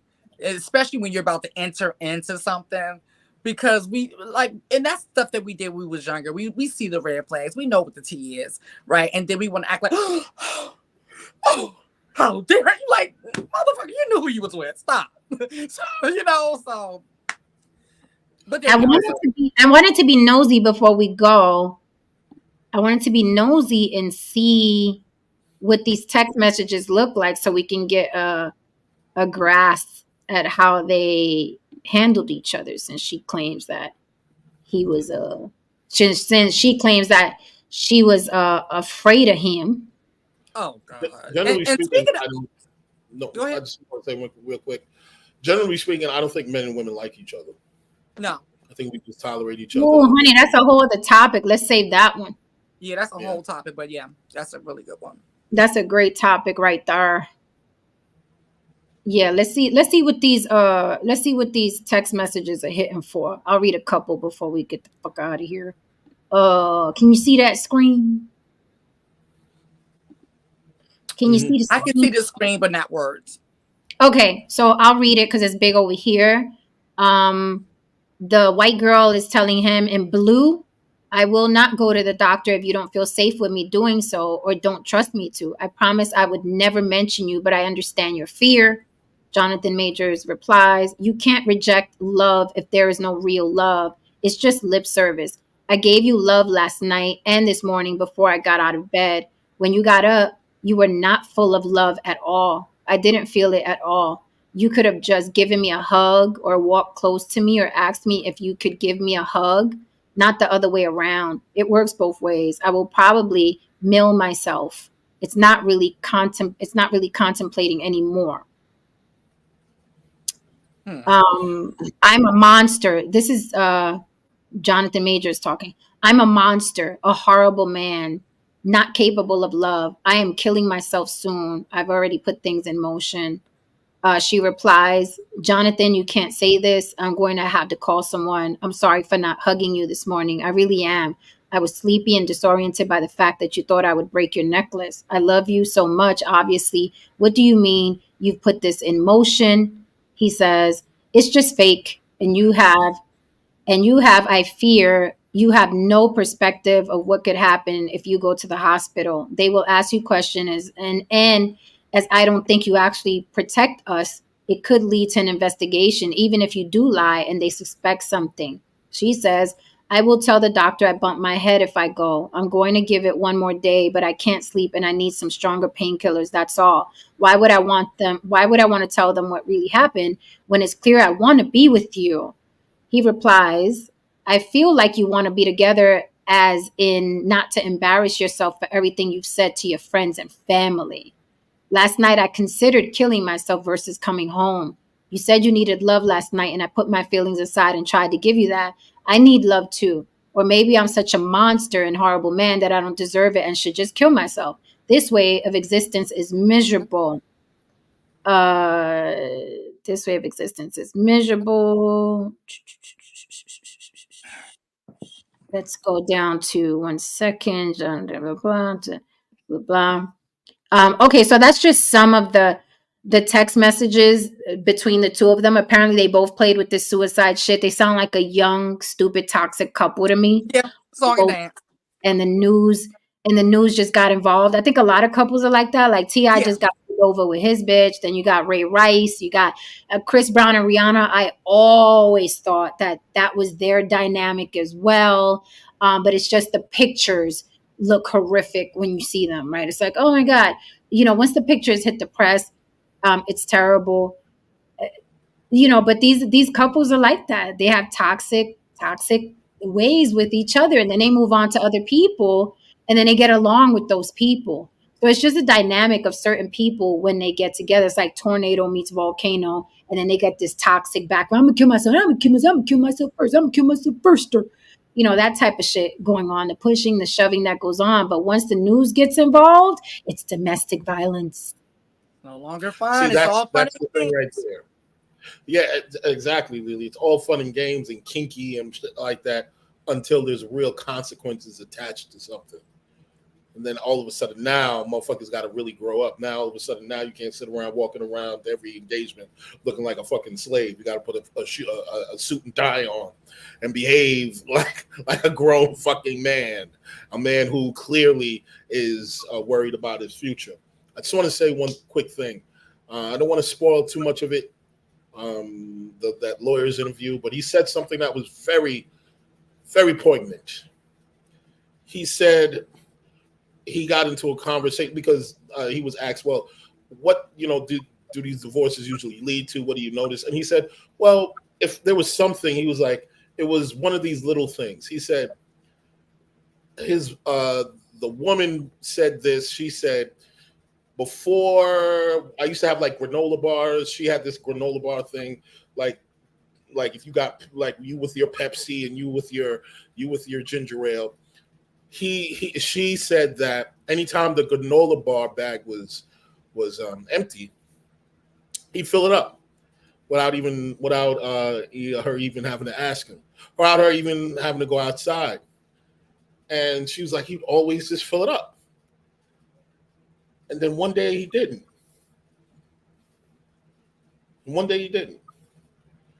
And then he asked her, was there this one thing that you used to do that you stopped doing?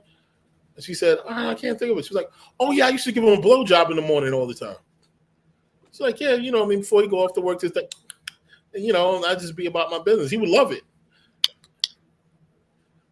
I don't suck dick, so I don't know how that should sound, sweetheart. Right. You know what I mean? We can get. Okay. You know what I mean? My apologies for not like being authentic with it. You know what I mean? Well, yeah, I thought he was eating granola, but okay. You want to show us how we do it? No, Saint, do you want to show how it's done? Can you do better? Yeah, exactly. As I continue, anyway, so she said she was doing that. She stopped doing it. And the point he was making is that it's those little things that often lead to the resentment. This often leads to the other things where it's just like, well, you used to do this, but do they love me anymore? And then it leads to you're showing up late for this, you're forgetting about that, you're not even paying attention to this anymore, and then it just crumbles. And one of the things he always said is that if you come see me, your relationship is fucked already. Right. You're supposed to did the work before that. Right. You're not supposed to see me. It's just like marriage. Yeah, it's like by the time you come see me, it's fucking over. And it's like the doctor though. A lot of times if you got this nagging fucking pain and you go to the fucking doctor, you're like, hey man, I got this nagging fucking pain. What's going on? Your appendix is about to explode. And then you found out like, oh. But again, let's not ignore something very important that he said. I mean, he said it in very technical terms, but human beings are not supposed to be together forever. They're not supposed to, and people keep forcing it. So when someone stops doing a thing, the shit ran out. I'm tired of sucking a dick every morning. I want to do something else. So it's not even a thing where the person starts neglecting or it's just like I'm a whole human being. I'm a whole person. Hopes, dreams, and aspirations. I don't want to suck your dick anymore. It's like that with ourselves. There's things. Can he also say that I don't want to buy you granola bars any fucking more? Yeah, he can say that. Right, because he can say that before she stops. Let me tell you something. He could say that even if she's sucking his dick every morning. Right, and the point I was going to make was that I'm tired. I don't want to do this anymore. And we stopped doing those. We stopped doing certain things for ourselves and change things. Like I may start doing something in the morning, and now I'm doing it at night, and now I don't want to do it at all because I'm replacing it with this. So it's like it's hard to keep that up for another person because a lot of times we change things on, especially a woman, to change things on ourselves. So. Hey, Lily, but if you were in a relationship and had a man in your house, then he would red flag. When you're single, it's just you going through the routine of life and switching things up. But when you have a whole other human beings that what Johnny Depp said, you got to fall in line with because they share your space. Now you find yourself explaining or suppressing what you wanted to change because they're there and you don't want them to suspect nothing. You don't want them to feel unloved. So you got to keep putting the fucking granola bars in the fucking back. And it's like, you got to fall in line with that other person. I refuse. You know what's real funny? That's one of the reasons why I 3 months. I got 3 months for you. That's when men are the best. 3 months. 3 months relationships I got for y'all. That's why I come in now in every relationship telling them like it's understood that I'm nobody's Prince Charming. I No. Oh shit! You are wrong. Shocking. It's just, at best, I'm a great dinner partner. We'll have great sex, and I can lift heavy shit.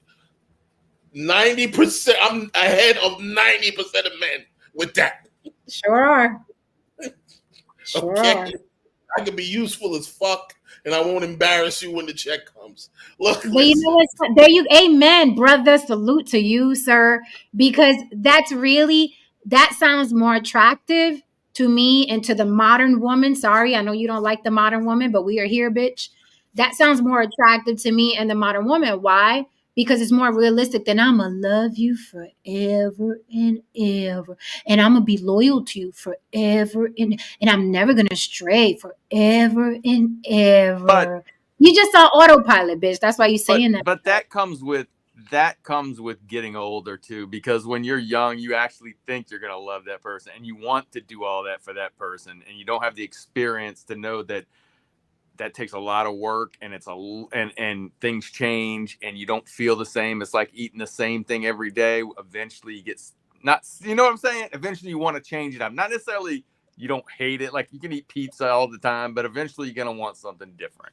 Or you at least get, you know, and that not just talking about a woman. I'm talking about in general. Humans. You know, yeah, I mean, it's the same reason you'll watch a TV show, and if they don't do something better the next season, you're gonna lose interest in it. It's just if it's the same plot every single time, like Fast and the Furious. That's why I couldn't watch Scooby-Doo. I hated Scooby-Doo. Yeah, there you go. Scooby-Doo is a great example. Fucking same episode. That's why I couldn't watch Maury. I'm like, you all have been watching the same show for 20 fucking years. Like, that was the whole point. You showed up for the trope. I mean, that was the whole point.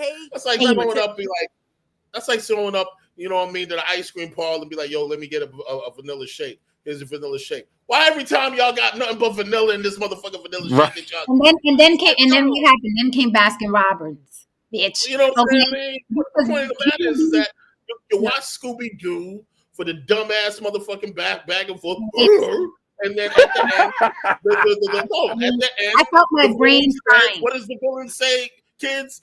And I would have gotten away with it too if it wasn't for you and this big-ass dog. Meddling kids. Right. No, I felt my brain melting every time I watch Scooby Doo. I'm like, who watches this shit? I can't fucking watch this. Let me get back to Bugs Bunny. You're killing me. But that's the point. The point is, like you're saying. So I kind of lost what I was, but you know what I'm saying. I got everything that you said, and not only that, you outgrow people. I had a best friend for 20 some odd years. We almost made it to 30 fucking years.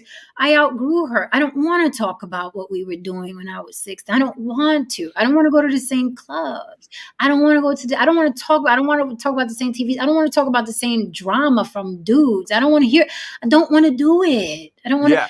Well, you outgrow people. And what I was saying, though, was that when you're young, like you only have reference of this going backwards, right? So if you're 20, you only have 20 years of reference. So forever doesn't seem like that long to you because you only really remember 10 of those years. Plus, you still falling for the okie doke too. But I'm saying that's what I'm saying, Lily, is that in your mind you're thinking you can keep this because especially when you're first in love.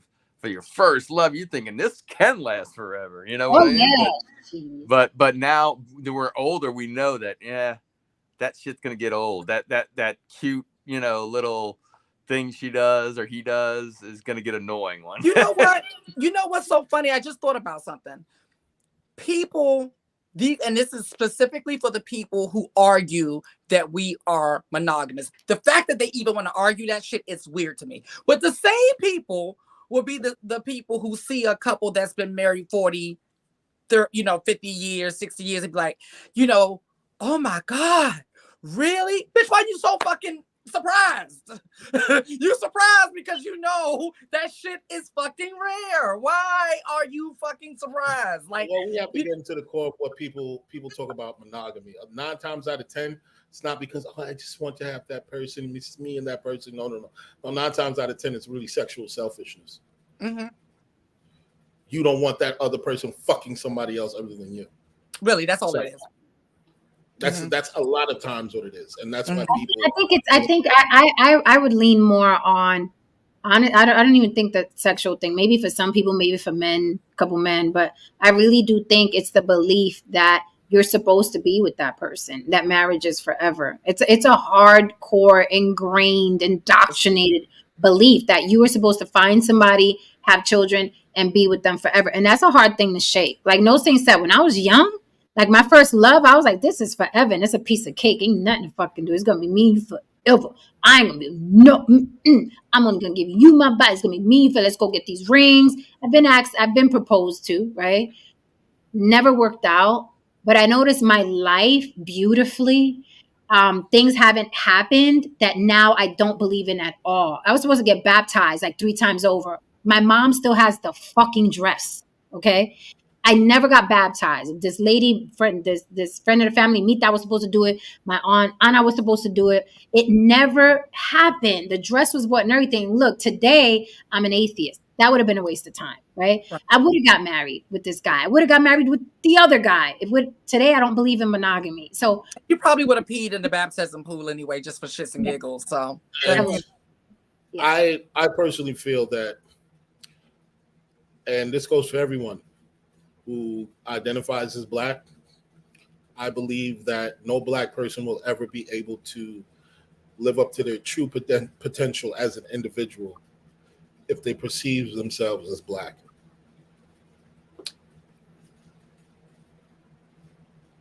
You are not going to take us in another show tonight, honey, because I say that all the time. I say that all the time. I know somebody will try to clip up what the fuck I just said, so let me say it again. And here's your clip. Here's your soundbite. Me personally, the area in which I go through life and how I perceive life, I do not perceive life as a Black man. Everyone else does, but I perceive myself as a human being because I know that I will not be able to be allowed to live up to my full potential, even subconsciously or consciously. Will not be allowed to live up to my full fucking potential if I see myself as a Black person and I adhere to Blackness. Because Blackness is limiting. Blackness is monotonous. And Blackness is not about evolution. And victimization, if you really want to lean in and be real Black. And the blacker you are, the more quote me on that shit. I'd love to debate somebody on it.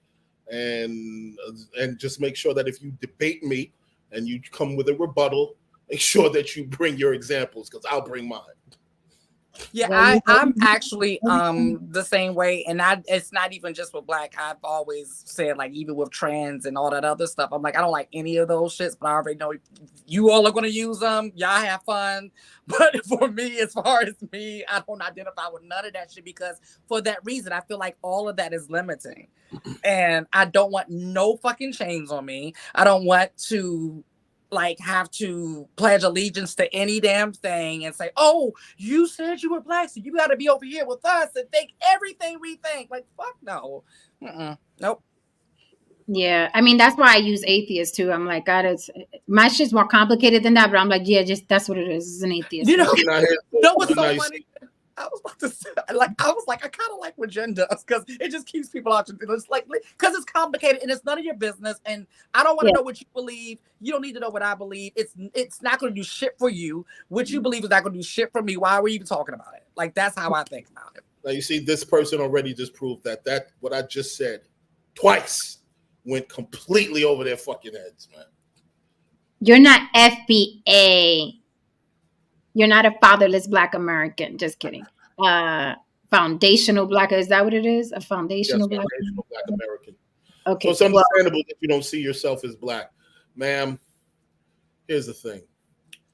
I don't consider myself LGBT either. Shots fired at everybody. She said, I don't expect any non-FBA or the Black LGBTQIA. It's a perfect example. They put it out there. They'll say this every time. I bet you one thing, though. You can be white and gay as a motherfucker and still get all those white gay rights. You know what I mean? Because they see themselves as white. And this is one of the reasons why you FBA motherfuckers are where you are right now. Because it's only you 5 motherfuckers in a pool and fuck everybody else. No, you're gonna need somebody. You're gonna need Black atheists. You're gonna need the Caribbeans. You're gonna need the gays, the Black trans. You know what I mean? You're gonna have to throw in a couple of motherfuckers in there with Down syndrome. You're gonna have to have a couple of Black midgets. You're gonna need all the Black you can get your fucking hands on in order to solve all the problems in this world. You can't do it on your own. You cannot. Because if you could do it, you did it, you would have done it, and you ain't got the money or the resources. Because if you could have done it on your own, you could have pulled off the civil rights movement by yourself. You couldn't. You needed white people. You needed white women specifically to be part of the civil rights, act in order for that shit to fly. Period. So know your history in this world before you start doing this and talking about who Black and who isn't. Because at the end of the day, there's only 15 to 19% of you in this country, and if you need anything done, you're gonna have to ask a white person to help you the fuck out. Period. They can't. When you look at certain religions, they can't even worship and have money coming in without adding a white person. So you can't even worship a deity without involving white people. Ironically they don't want to talk about it. Ironically speaking, the Black Israelites on the corner, they need a permit. Where did they get the permit from? Wait, they give them permit? Yes, you have to have a permit. Yeah, you have and to. 501c3 and the 501c3 non profits, so they don't pay. What, you think they just be on the corner yelling? I really did. They just start go on the corner. I really did. Now you out of your mind, they get arrested. Yeah, you can't do that. Mm-hmm. So do they go down in the office in their little purple fringe skirt to fill out the paper? I'm sure they don't. Well, I would think so. That'll help. You know, I'm serious about this shit. Wow. But that's very interesting. And that's what, that's a whole nother topic. But yeah, that's why I it seriously and get mad. Like, people get mad because you know what? I'm gonna take you what I get from shit like that. That comment right there, that gives me, oh, you don't want to share in on my victimization struggle. It's like giving that. And I'm like, yeah, no, I don't. I just think that and we could probably do this a topic tomorrow. This is a good topic for fireworks. We'll call it I'm Not Black. That'll get them in here. Yeah. So no, I just wanted to say this about that word. I don't like that word. It is a color, right? Like red, white, blue, you know what I mean? It's a color. But I think it's archaic. I think it's an archaic term. And I think wearing it, you know what I mean? It's like it keeps you back there. And unfortunately for the African American or the Africans that were brought here, whatever. And there was a lot of us. Yes, I said us because it's all fucked up and mixed up. All the Caribbean, Africa, all of that. It's all fucked up. But the reason why I think it's useless is because unfortunately in this country, I don't know about anywhere else, but in this country, Black has been made synonymous with oppression, with suppression, with redlining, with racism, it's synonymous with the degeneracy, with the, you know what I mean? And they tried to clean it up. Black girl magic, Black power, nothing has ever cleaned it up. So I'm with you, Haran. I wouldn't, and I don't look at black people sideways because there are FBA people who say don't call me Black. There are people that you would consider FBA who are not from the Caribbean. Raven Simone is one of them. There's a couple of people that are like, don't call me Black. I'm American, or don't call me Black. X, Y, and Z. There's a lot now. This is I'm talking from my own ears. Yeah, I'm hearing a lot of Black people saying like they're finally realizing where that term comes from and why we were labeled that. Motherfuckers accepted it. I'm not accepting that shit. I'm just not. I'll create my own fucking labels if I have labels, but I'm not doing that either. So I am what you say I am. Yeah, and not only that, but Tristan always says that I'm racial non-binary. Oh, But I like that. yeah, but not only that, but it's you know what I mean, it changes. It changes. The acronyms keep changing, right? The terms for Africans keep changing, right? Africans in this country, they keep changing.